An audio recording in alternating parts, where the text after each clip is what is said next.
परितंत्र में ऊर्जा का प्रवाह।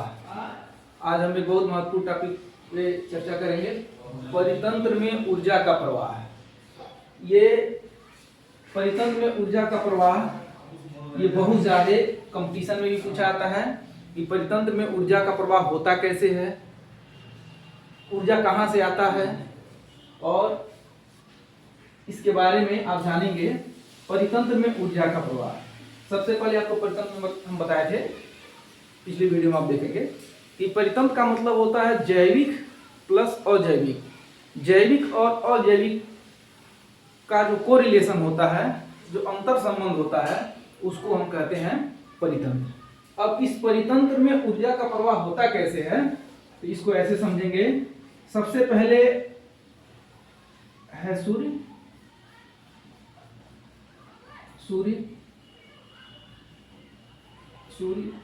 इस सूर्य से एक ऊर्जा मिलता है, इस ऊर्जा को हम कहते हैं सौर ऊर्जा।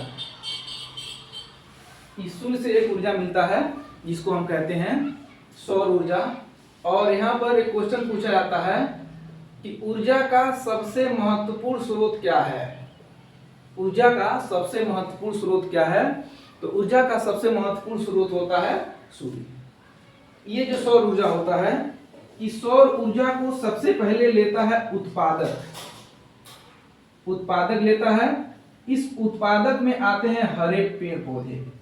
जो हरे पौधे होते हैं, जो ग्रीन प्लांट्स होते हैं, वो ग्रीन प्लांट्स या हरे पौधे इस उत्पादक में आते हैं।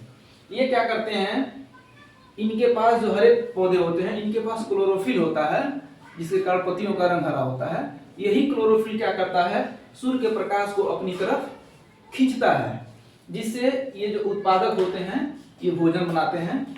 और सबसे पहले जो ऊर्जा मिलता है, सौर ऊर्जा मिलता है, यह सौर ऊर्जा मिलता है उत्पादक को।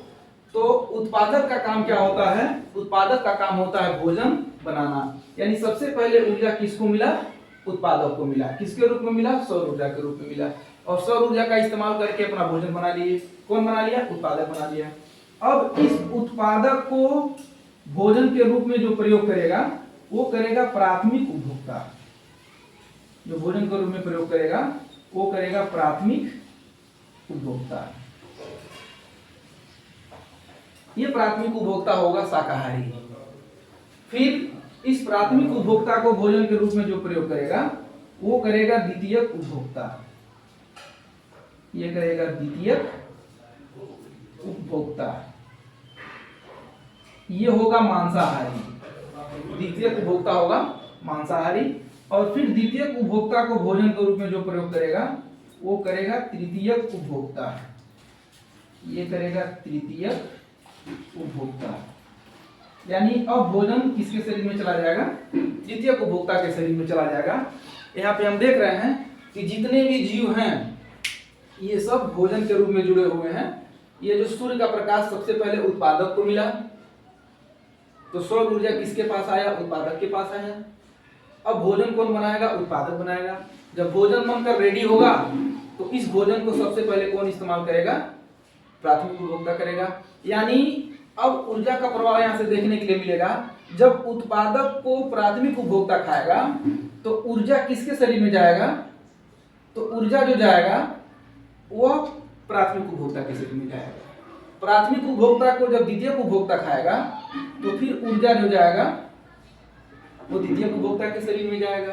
फिर द्वितीयक उपभोक्ता को जब तृतीयक उपभोक्ता खाएगा तो ऊर्जा जो जाएगा वो तृतीयक उपभोक्ता के शरीर में जाएगा। इस प्रकार हम देख रहे हैं कि जो ऊर्जा है वो ऊर्जा एक पोषण स्तर से दूसरे पोषण स्तर में ट्रांसफर हो रहा है। तो इसका सबसे महत्वपूर्ण जवाब है कि परितंत्र में ऊर्जा का प्रवाह होता कैसे है। तो परितंत्र में जो ऊर्जा का प्रवाह होता है वह होता है एक दिशात्मक, यानी यूनिडायरेक्शनल। एक दिशात्मक यानी यूनिडायरेक्शनल। यही सबसे महत्वपूर्ण है। जो टेट का परीक्षा हुआ था और सीटेट का परीक्षा हुआ था, हम जब टेट का परीक्षा दिए थे और सीटेट का परीक्षा दिए थे, दोनों में क्वेश्चन पूछा हुआ था कि परितंत्र में ऊर्जा का प्रवाह होता कैसे है। तो परितंत्र में जो ऊर्जा का प्रवाह होता है वो एक दिशात्मक होता है। आप देख भी रहे हैं कि ऊर्जा यहाँ से एक दिशा में जा रहा है, बहु दिशात्मक नहीं होगा, मल्टी डायरेक्शनल नहीं होगा। परितंत्र में ऊर्जा का प्रवाह सदैव एक दिशात्मक होता है। परितंत्र में ऊर्जा का प्रवाह सदैव एक दिशात्मक होता है। तो इस प्रकार से एक और एग्जांपल से आपको हम समझा देते हैं। जैसे सबसे पहले यहाँ पर आप देखेंगे घास, ये है घास। घास, इस घास को खा लिया खरगोश, क्योंकि खरगोश शाकाहारी है। खरगोश शाकाहारी है, यानी अब जब घास को खरगोश खाया तो ऊर्जा किसके शरीर में चला जाएगा? खरगोश के शरीर में चला जाएगा।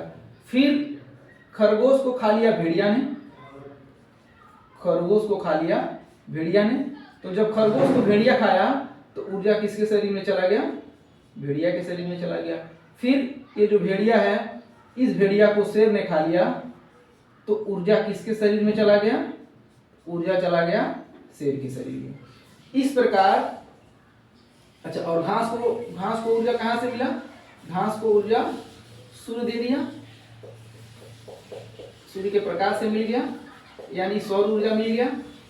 और आपको पता भी है कि ये घास जो है इसको हम कहेंगे उत्पादक, क्योंकि यहीं से भोजन बनना प्रारंभ होगा। तो आप देख रहे हैं कि सूर्य से जो सौर ऊर्जा है, ये सौर ऊर्जा घास को मिला, यहाँ भोजन बन गया। इस घास को खा लिया खरगोश ने, ऊर्जा खरगोश के शरीर में। फिर खरगोश को खा लिया भेड़िया ने, ऊर्जा भेड़िया के शरीर में। फिर भेड़िया को खा लिया शेर ने, ऊर्जा शेर के शरीर में। इस प्रकार जो ऊर्जा का प्रवाह है वो एक दिशा में हो रहा है। कैसे एक दिशा में हो रहा है? घास को खरगोश ने खाया तो ऊर्जा खरगोश के शरीर में चला गया। फिर खरगोश को भेड़िया ने खाया तो ऊर्जा भेड़िया के शरीर में चला गया। फिर भेड़िया को शेर ने खाया तो ऊर्जा शेर के शरीर में चला गया। यानी ऊर्जा का प्रवाह जो होता है वह सदैव एक दिशात्मक होता है। सदैव एक दिशात्मक, सदैव एक दिशात्मक। ये बहुत महत्वपूर्ण क्वेश्चन है कि परितंत्र में ऊर्जा का प्रवाह होता कैसे है। तो परितंत्र में ऊर्जा का प्रवाह जो होता है वो सदैव एक दिशात्मक होता है। बस इसमें इतना ही है। इसको कोई भी क्वेश्चन पूछना है हमारे कमेंट सेक्शन में जाके क्वेश्चन पूछ सकता है, उसके क्वेश्चन का आंसर दे दिया जाएगा। परितंत्र में ऊर्जा का प्रवाह सदैव एक दिशात्मक होता है। धन्यवाद।